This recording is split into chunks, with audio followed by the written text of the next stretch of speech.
আসসালামু আলাইকুম, স্বাগতম দেশটক সংবাদে। আমি মোহাম্মদ রাকিব। আজকে সব আন্তর্জাতিক খবর নিয়ে হাজির হয়েছি।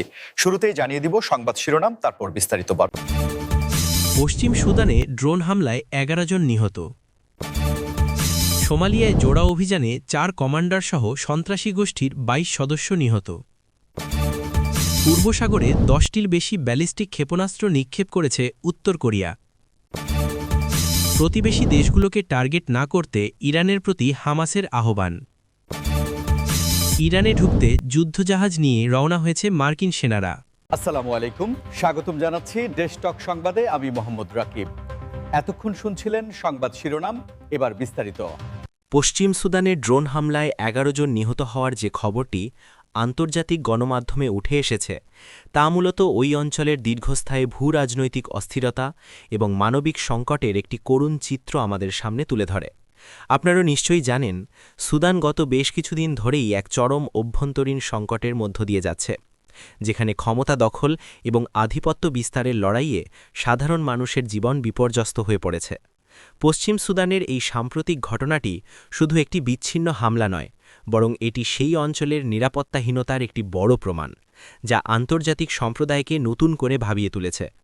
এই ড্রোন হামলার পর স্থানীয় সাধারণ মানুষের মধ্যে চরম আতঙ্ক ছড়িয়ে পড়েছে এবং অনেকেই নিজেদের বাড়িঘর ছেড়ে নিরাপদ আশ্রয়ের সন্ধানে ছুটছেন, যা সেখানে একটি নতুন করে শরণার্থী সংকটের জন্ম দিচ্ছে। চিকিৎসা ব্যবস্থা এবং ত্রাণ সরবরাহ এমনিতেই সেখানে অত্যন্ত সীমিত। তার উপর এ ধরনের অপ্রত্যাশিত হামলা পরিস্থিতিকে আরও জটিল করে তুলেছে। জাতিসংঘ সহ বিভিন্ন আন্তর্জাতিক মানবাধিকার সংস্থাগুলো বারবার সতর্ক করে আসছে যে সুদানের এই অস্থিতিশীল পরিস্থিতি যদি দ্রুত নিয়ন্ত্রণ করা না যায়, তবে তা পুরো আফ্রিকান মহাদেশের জন্য একটি বড় ধরনের মানবিক বিপর্যয় ডেকে আনতে পারে। এই হামলার পেছনের মূল কারণগুলো বিশ্লেষণ করলে দেখা যায়, এখানে শুধু অভ্যন্তরীণ দ্বন্দ্বই নয়, বরং বিভিন্ন আন্তর্জাতিক স্বার্থ জড়িত থাকতে পারে, যা পরিস্থিতিকে আরও ঘোলাটে করে তুলছে। আমরা যদি একটু পেছনের দিকে তাকাই, তবে দেখব যে সুদানে শান্তি প্রতিষ্ঠার জন্য এর আগে বেশ কয়েকবার উদ্যোগ নেওয়া হলেও তা দীর্ঘমেয়াদে সফল হয়নি, কারণ বিবদমান পক্ষগুলোর মধ্যে আস্থার চরম অভাব রয়েছে। এই মুহূর্তে সবচেয়ে বেশি প্রয়োজন হল একটি কার্যকর যুদ্ধবিরতি এবং সাধারণ মানুষের জন্য নিরবচ্ছিন্ন মানবিক সহায়তার ব্যবস্থা করা। আপনারা যারা নিয়মিত আন্তর্জাতিক সংবাদ অনুসরণ করেন, তারা হয়তো লক্ষ্য করেছেন যে আধুনিক যুদ্ধবিগ্রহে ড্রোনের ব্যবহার কতটা ভয়াবহ আকার ধারণ করেছে, যা সাধারণ মানুষ এবং যোদ্ধাদের মধ্যে পার্থক্য করতে অনেক সময় ব্যর্থ হয়। এই পরিস্থিতিতে আন্তর্জাতিক সম্প্রদায়ের উচিত আরও জোরালো ভূমিকা পালন করা, যাতে করে সুদানের সাধারণ মানুষ এই বিভীষিকা থেকে মুক্তি পায়। এই বিষয়ে আপনাদের কি মতামত? সোমালিয়ায় জোড়া অভিযানে ৪ কমান্ডার সহ সশস্ত্র গোষ্ঠীর ২২ সদস্য নিহত হওয়ার খবরটি আফ্রিকার হর্ন অঞ্চলের নিরাপত্তা পরিস্থিতির একটি গুরুত্বপূর্ণ বাঁক হিসেবে বিবেচিত হচ্ছে। সোমালিয়া সরকার এবং তাদের সহযোগী আন্তর্জাতিক বাহিনীগুলো দীর্ঘকাল ধরে দেশটিতে স্থিতিশীলতা ফিরিয়ে আনার জন্য নিরলসভাবে কাজ করে যাচ্ছে, এবং এই জোড়া অভিযানকে সেই ধারাবাহিক প্রচেষ্টার একটি বড় সাফল্য হিসেবে দেখা হচ্ছে। আপনারা জানেন যে সোমালিয়ায় বছরের পর বছর ধরে চলা এই অস্থিতিশীলতা শুধু ওই দেশের জন্যই নয়, বরং পার্শ্ববর্তী দেশগুলোর অর্থনীতি এবং নিরাপত্তার জন্যও একটি বড় হুমকি হয়ে দাঁড়িয়েছে। বিশেষ করে ৪ জন কমান্ডারের নিহতের ঘটনাটি এই গোষ্ঠীর চেইন অফ কমান্ড বা নেতৃত্বের কাঠামোতে একটি বড় ধরনের ধাক্কা দেবে বলে সামরিক বিশ্লেষকরা মনে করছেন।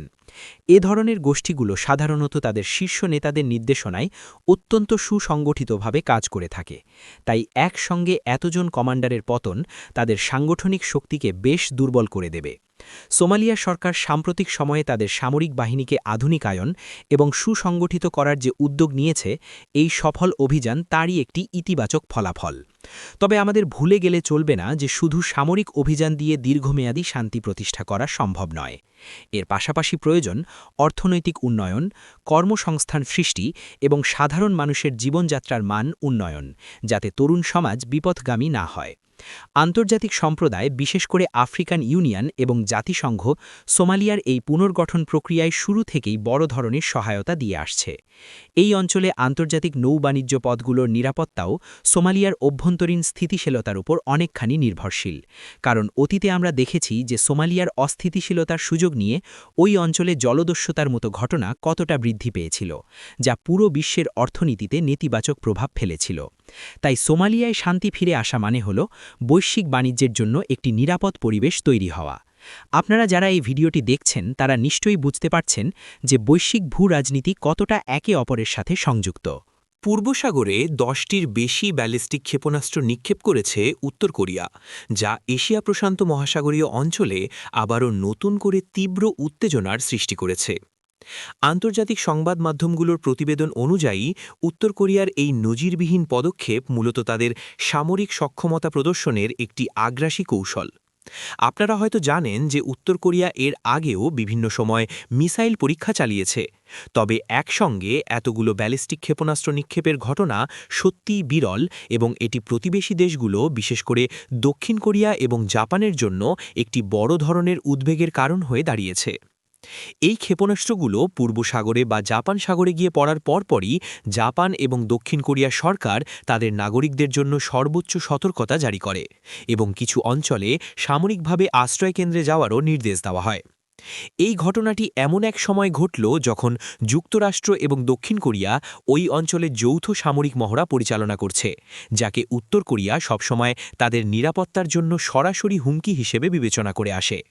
ভূ-রাজনৈতিক বিশ্লেষকরা মনে করছেন পিয়ংইয়াংয়ের এই পদক্ষেপ মূলত ওয়াশিংটন এবং সিউলের প্রতি একটি কড়া বার্তা দেওয়া, যে তারা যে কোনো পরিস্থিতিতে পাল্টা জবাব দিতে সম্পূর্ণ প্রস্তুত।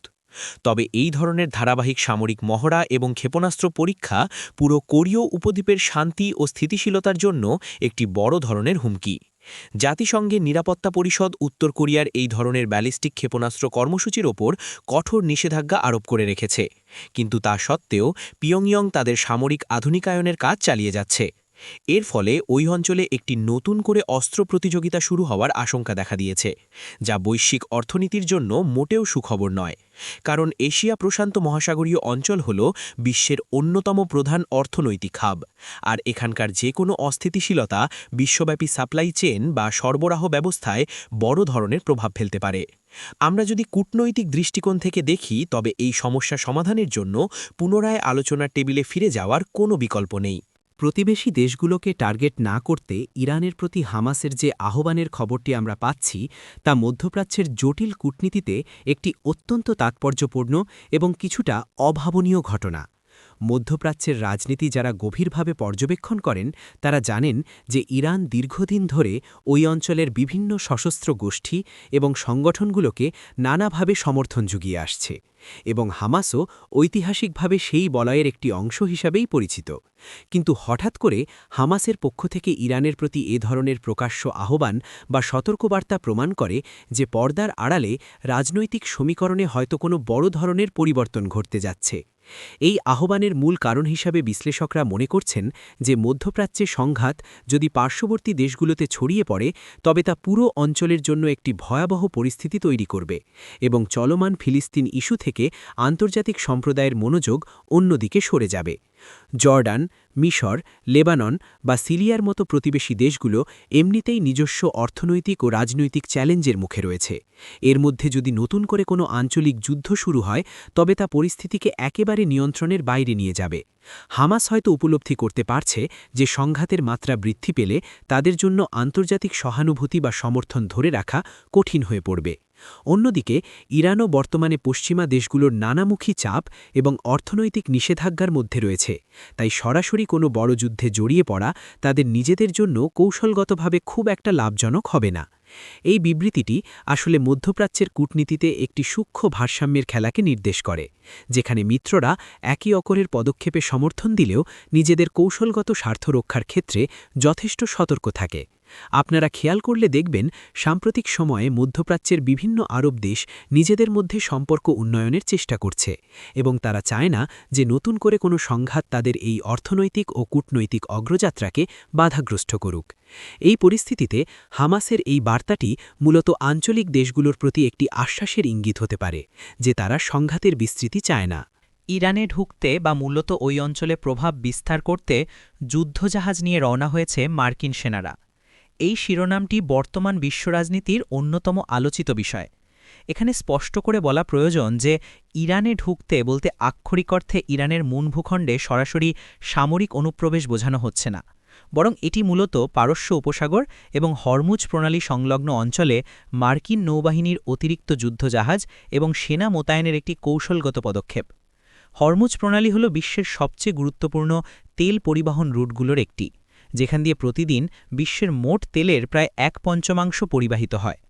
এই অঞ্চলে নিজেদের উপস্থিতি জোরদার করার মাধ্যমে যুক্তরাষ্ট্র মূলত ইরানকে একটি কড়া বার্তা দিতে চাইছে এবং বাণিজ্যিক জাহাজগুলোর নিরাপদ চলাচল নিশ্চিত করতে চাইছে।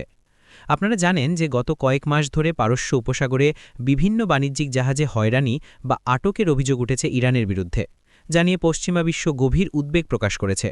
যুক্তরাষ্ট্রের এই সামরিক পদক্ষেপকে সমরবিদরা ডিটারেন্স বা নিবৃত্তিমূলক কৌশল হিসেবে আখ্যায়িত করছেন, অর্থাৎ নিজেদের বিপুল সামরিক শক্তি প্রদর্শন করে প্রতিপক্ষকে যে কোনো আক্রমণাত্মক পদক্ষেপ নেওয়া থেকে বিরত রাখা। এর ফলে মধ্যপ্রাচ্যে একটি চরম উত্তেজনাকর পরিস্থিতি তৈরি হয়েছে, কারণ ইরানও পাল্টা হুঁশিয়ারি দিয়ে বলেছে যে তাদের জলসীমায় কোনো ধরনের বিদেশি হস্তক্ষেপ তারা মেনে নেবে না এবং যে কোনো উস্কানির কড়া জবাব দেওয়া হবে। এই পাল্টাপাল্টি অবস্থানের কারণে বিশ্ববাজারে তিলের দামে বড় ধরনের প্রভাব পড়ার আশঙ্কা করছেন অর্থনীতিবিদরা। যদি কোনো কারণে এই অঞ্চলে ছোটখাটো সামরিক সংঘাত শুরু হয়, তবে বৈশ্বিক অর্থনীতিতে তার প্রভাব হবে ভয়াবহ। তবে অনেকেই মনে করছেন যে যুক্তরাষ্ট্র এবং ইরান উভয় পক্ষই সরাসরি যুদ্ধে জড়াতে চায় না, কারণ এর পরিণতি কতটা ধ্বংসাত্মক হতে পারে তা তাদের খুব ভালো করেই জানা আছে। এই সামরিক মহড়া এবং যুদ্ধজাহাজ মোতায়েন আসলে আলোচনার টেবিলে নিজেদের অবস্থানকে আরও শক্তিশালী করার একটি পুরনো কৌশল। আন্তর্জাতিক কূটনীতিতে এ ধরনের পাওয়ার প্লে অত্যন্ত সাধারণ একটি ঘটনা।